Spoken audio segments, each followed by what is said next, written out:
Chapter 1. The quiet takeover. I had inherited a beautiful stretch of 20 acres from my grandfather, rolling hills, tree-lined edges, and a peaceful creek cutting through the middle.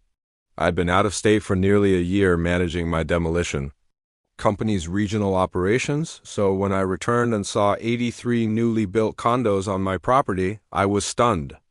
At first, I thought there had to be some mistake, but the HOA president, a smug man named Carl, smugly informed me that the land had been reclaimed for a residential development under a loophole in zoning. They'd forged permits, faked my signature on documents, and moved forward with construction while I was gone. My name was still on the deed, but Carl said it was too late to stop progress. What they didn't know was I wasn't some clueless landowner. I ran one of the most respected demolition companies in the state, and I was about to make that their biggest problem. Chapter 2. Legal Wrecking Bally immediately lawyered up. The title, the permits, everything they used was fake. My attorney was relentless, and within 2 weeks we filed a restraining order, a lawsuit for trespassing, and began gathering media coverage. The court ruled in my favor almost instantly. Construction had been illegal, fraudulent, and done without my knowledge or consent. But instead of seeking a quiet settlement, I wanted a message sent. I gave the HOA 48 hours to vacate the condos. Carl laughed, thinking I was bluffing.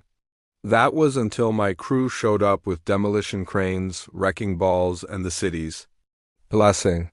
The residents screamed in protest, but they'd been sold illegal homes by a corrupt HOA.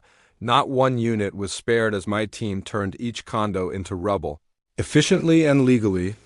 Chapter 3.